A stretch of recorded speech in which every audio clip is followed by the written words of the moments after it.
Olá, meu nome é Laís e hoje eu vou apresentar para vocês um quadro novo. Esse é o primeiro episódio da série Hiperfocando. O Hiperfocando é uma série de vídeos que eu vou postar falando um pouco, compartilhando um pouco coisas relacionadas aos meus hiperfocos. Hoje, especificamente, eu vou começar com um livro. Eu amo livro e ultimamente eu tenho emergido no universo do autismo, estudado muito sobre. E esse é um livro que muitas pessoas conversaram comigo sobre, mas só agora eu pude ler. E eu queria muito compartilhar com vocês porque é um livro muito importante para a história do diagnóstico de muitas pessoas adultas, principalmente mulheres. Ele ensina muito sobre o que pode ser o processo do diagnóstico. E particularmente a personagem do livro, a trajetória dela, tanto pré-diagnóstico, durante o diagnóstico e pós-diagnóstico, é muito parecido com a minha história. Vale a pena compartilhar porque pode ser parecido com a de muitas outras pessoas. O livro é esse aqui, A Diferença Invisível, e eu acredito que não teria título mais adequado para descrever a síndrome de Asperger ou Asperger, que hoje em dia é quase que consenso considerar a síndrome de Asperger como simplesmente autismo. Alguns especialistas dizem que tem algumas peculiaridades, como traços de genialidade, traços de altas habilidades. Foi por esse caminho que eu fui diagnosticada. Eu sou diagnosticada com síndrome de Asperger. O CID, atrelado ao meu laudo, é o de síndrome de Asperger. Mas eu, particularmente, não vejo uma diferença entre autismo, enfim, na minha visão tem a diferença de grau, mas de tipos de autismo eu não vejo muito sentido, porque cada um de nós tem sintomas diferentes, apresenta habilidades diferentes e cada um de nós tem as nossas potencialidades. A Diferença Invisível, eu vou colocar o link na descrição. Eu comprei na Amazon. Ele é de Mademoiselle Caroline e Julie Dachet. Não sei se é assim que fala. A personagem principal é a Marguerite. Ela tem 27 anos e ela se sente muito diferente das outras pessoas que a cercam. O livro, ele conta a história do próprio livro, não apenas da personagem, e isso é muito interessante. Conta como foi a construção desse livro. E eu acho que o mais legal é que ele conta a trajetória do pré-diagnóstico, o processo de diagnóstico, como é que foram as transformações depois do diagnóstico. Isso é fantástico. E eu realmente me identifiquei muito com todas essas etapas. O quadrinho, que é uma história em quadrinho, inclusive, esqueci de falar. Ela enfatiza alguns aspectos que também são muito presentes na minha vida, que é a rigidez da rotina. Ela acorda nos mesmos horários, ela passa pela mesma padaria, pede o mesmo pão todos os dias, ela é vegetariana, a literalidade também, mas os dois aspectos são o barulho, a sensibilidade sensorial e a rigidez na rotina. E durante o livro, relata, assim, é possível perceber várias coisas, vários tipos de comentário que tanto amigos próximos, o próprio namorado dela faz com relação ao comportamento dela, com a forma dela se relacionar com o mundo ou não se relacionar. E comentários tipo, nossa, ela é muito estranha, nossa, ela é muito antissocial, ela não deve ter amigos e tudo mais. E, inclusive no trabalho, o chefe pede para ter uma reunião com ela, só ele e ela, e ele diz que apesar de ela entregar tudo nos prazos e ter um rendimento excelente no trabalho, ela tem pouca competência social. Sinceramente, eu não sei o que seria isso, mas no livro ele reclama que ela não participa dos eventos da empresa, os almoços, ela não sai para trabalhar, não sai para almoçar com os colegas, e ela questiona, mas o horário do almoço não é um intervalo, não é pra gente fazer o que a gente quiser? Então por que eu vou continuar com as pessoas do trabalho? Eu quero ficar sozinha, já que eu fico o dia inteiro com essas pessoas. E é algo muito parecido comigo, sinceramente. Tem um episódio, um momento em que alguém pergunta, nossa, você viu meu casaco novo? O que você achou? E ela, nossa, eu achei horrível essa cor, não é bonita, eu não gosto, parece cocô de cachorro, alguma coisa assim. A pessoa perguntou, e muitas vezes é engraçado que as pessoas perguntam algo pra gente já meio que esperando uma resposta específica. E quando a gente fala com a nossa sinceridade, isso tem um efeito ruim. E é algo que acho que eu vou levar pela minha vida inteira, porque sempre esteve presente. Isso causa muita confusão e constrangimento, principalmente para a pessoa que perguntou. Mostra como é difícil flertar. Tem um vizinho que dá em cima dela e fala e ela fala espanhol e ele pede para ela dar aulas para ele. E aí ela super topa, assim, meio que sem querer ir, mas ela topa e quando ela chega na casa dele, ele ataca ela, claramente um assédio. E ela super se assusta e ele fala, ué, mas como você nunca percebeu que eu sou afim de você, eu gosto de você e não sei o que. E ela sai correndo e tem uma crise, enfim, é um momento bem tenso pra mim, eu acho. Em um momento do livro, Florian, o namorado dela, ele pede pra ela ir por um fim de semana viajar com a família dele, com ele, enfim. E no meio do caminho ela tem uma crise porque ela ficou imaginando o tanto de coisa que seria diferente fora do cotidiano, fora da rotina dela, e ela pede pra voltar. E aí eles têm uma briga por conta disso, porque ele sempre reclama que ela sempre vai embora dos lugares muito cedo, ela nunca quer ir pros lugares e quando vai embora.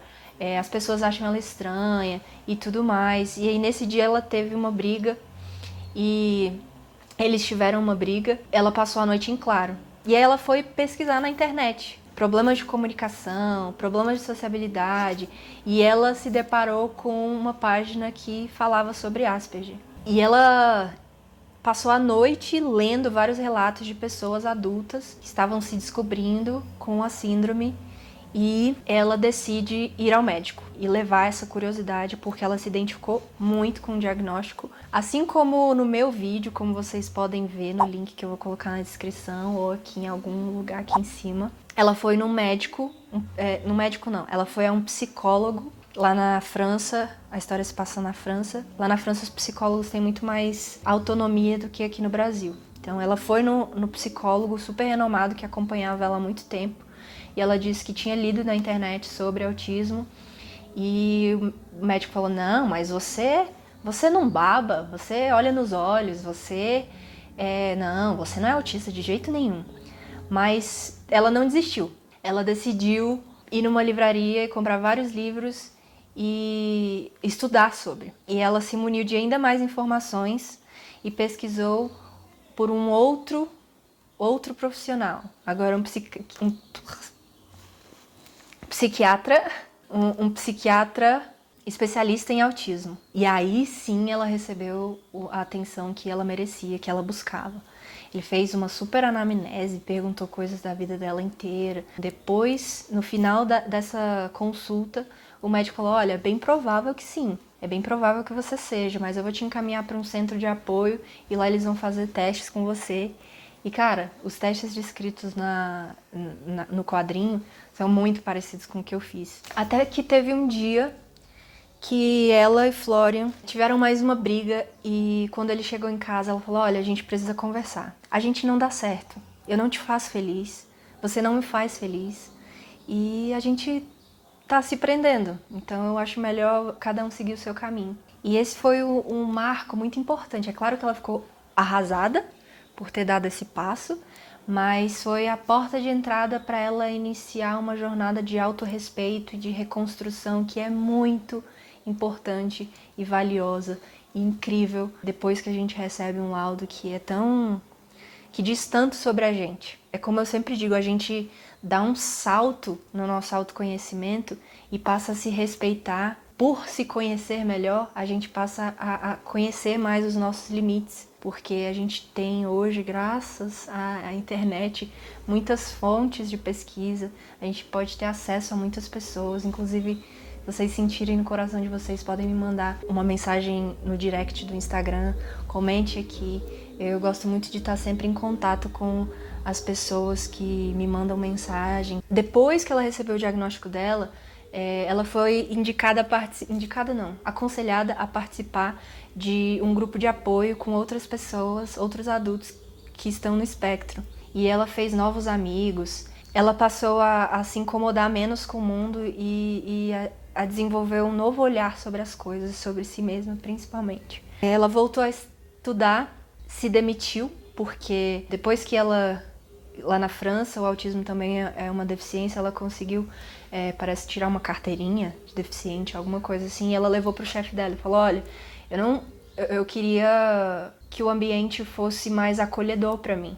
Eu queria uma sala, se possível, fazer algumas adaptações, sabe? Porque é muito barulhento e de acordo com uma lei eu tenho esse direito. O chefe dela fala assim, mas deve ter alguma coisa que a gente possa fazer, alguma adaptação, talvez você usar um abafador. E é muito real essa resistência das empresas, principalmente no Brasil, nas empresas particulares, em não querer incluir as pessoas com deficiência. Elas querem as pessoas que produzem mais, não as pessoas que têm o melhor capital intelectual. Elas não valorizam a pessoa, mas a produção, o rendimento do capital. Isso é um grande problema, porque, na minha opinião, quando você valoriza o capital humano de forma adequada, você tem um potencial muito maior para várias outras coisas. Então, sabendo direcionar cada uma das potencialidades das pessoas, eu acho que, enfim, é transformador para o bem. E eu tenho uma história muito parecida, só que, na verdade, ao contrário da Marguerite, que se demitiu, eu fui demitida depois do meu laudo e também por conta da questão sensorial, logo depois da quarentena, mas isso é papo para um outro vídeo sobre trabalho. É claro, eu fiz um resumãozão, trazendo alguns pontos que são parecidos com a minha história, até para não dar um spoiler muito grande, mas eu super aconselho o livro. É um quadrinho muito lindo, os desenhos, as ilustrações são muito bonitas e ele é escrito por uma pessoa no espectro, então tem um olhar para quem tá de dentro. Eu assino embaixo dizendo que é muito acurado, é muito realista. Se você tem alguma dúvida, alguma sugestão de tema, vá lá no meu Instagram, ou aqui, ou em algum lugar aqui. Me mande uma mensagem, eu estou sempre muito aberta para sugestões de todos. Mais uma vez, eu agradeço por terem assistido. No vídeo de hoje, em especial, eu gostaria de agradecer a todas as pessoas que me mandam mensagem, sejam psicólogos, sejam mães de crianças, pessoas no espectro, terapeutas das mais variadas vertentes, terapeutas ocupacionais, fonoaudiólogos, pessoas maravilhosas que têm cruzado o caminho comigo. Eu sou muito grata pela contribuição de vocês para esse canal, para o trabalho que eu tenho feito no Instagram. E esse vídeo, o agradecimento especial vai para vocês. Muito obrigada e até a próxima. Ah, peraí! Deixe o seu comentário, curta, se inscreva, por favor. Vamos ajudar esses vídeos a chegarem a outras pessoas que precisam de um pouco mais de afago, de tranquilidade, de carinho nesse processo que é muito difícil. Só quem tá sabe, então se você conhece alguém, tem alguém ou que esteja passando por um processo de diagnóstico ou que tenha uma pessoa autista na família ou tenha um amigo autista, compartilha esse vídeo com essa pessoa. Prometo que pode ser muito útil e muito acolhedor. Obrigada.